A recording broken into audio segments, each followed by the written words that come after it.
మహబూబాబాద్ జిల్లా మరిపెడ మండల కేంద్రంలోని ఆదర్శ పాఠశాలలో బాలల దినోత్సవ వేడుకలను ఘనంగా నిర్వహించారు.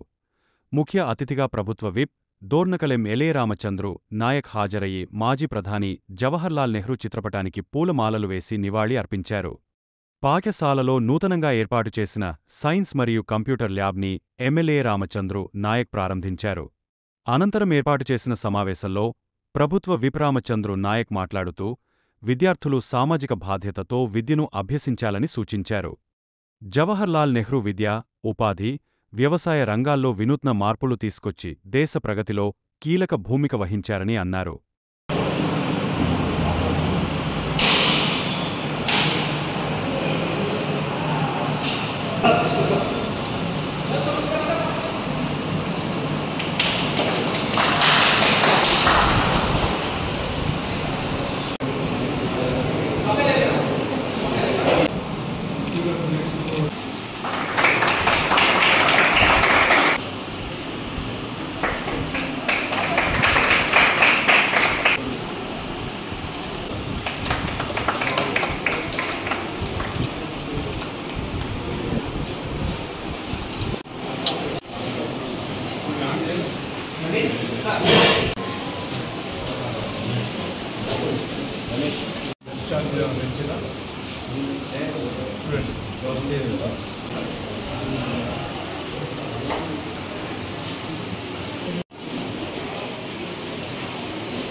ప్రారంభోత్సవ కార్యక్రమంలో భాగంగా ప్రిన్సిపల్ గారికి, మోడల్ స్కూల్ బోధనా సిబ్బంది వారికి, అదేవిధంగా మా కుటుంబ సభ్యులు, కాంగ్రెస్ పార్టీ కుటుంబ సభ్యులకు, పాత్రికేయ సోదరులకు, మరి మీ అందరికీ, బాలబాలికలకు అందరికీ ఈరోజు బాలల దినోత్సవ శుభాకాంక్షలు, నమస్కారం.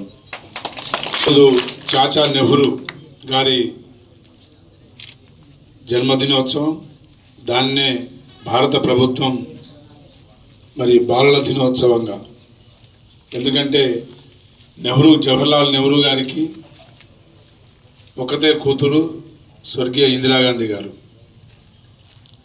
మరి జవహర్లాల్ నెహ్రూ గారు తను 11 సంవత్సరాలు జైల్లో స్వాతంత్ర పోరాటంలో భాగంగా మరి జైల్లో ఉండి కూడా అనేక పుస్తకాలు, అదేవిధంగా తన కూతురు ఇందిరాగాంధీ గారికి, ఇందిరాగాంధీ పేరు ప్రియదర్శిని, ఇందిరా ప్రియదర్శిని గారికి మీ వయసులో ఉన్నప్పుడు జైలు నుండి లెటర్స్ రాసేవారు. ఇందిరాగాంధీ గారిని ప్రేరేపించినవి జవహర్లాల్ నెహ్రూ గారి మాటలు కాదు, లెటర్లు. ఆ లెటర్లలో వారికి రాజకీయం, స్వాతంత్ర ఉద్యమం, అదేవిధంగా సామాజిక బాధ్యత, అదేవిధంగా విద్య, అన్ని రంగాల్లో ఇందిరాగాంధీ రాణించాలనే వారి కోరిక. ఆ తదనంతరం ఇందిరాగాంధీ కాదు, ఈ దేశ పిల్లలందరూ మరి దేశ భవిష్యత్తు, పిల్లలే దేశ భవిష్యత్తు అని గుర్తించి పిల్లల్ని బాగా ఇష్టపడేవారు. పిల్లల కోసం ఈరోజు భారతదేశ యావత్తుగా ఉన్న ఇంజనీరింగ్ కాలేజీలు కావచ్చు, ఆర్ఈసీలు, రీజనల్ ఇంజనీరింగ్ కాలేజీలు కావచ్చు, ఐఐటీలు కావచ్చు, all India institute of medical sciences కావచ్చు, అదేవిధంగా Indian institute of administration management ఐఐఎంలు కావచ్చు, ఐఐబిఎస్లు కావచ్చు, ఏది స్థాపించినా జవహర్లాల్ నెహ్రూ గారి పంచవర్ష ప్రణాళికలో భాగం.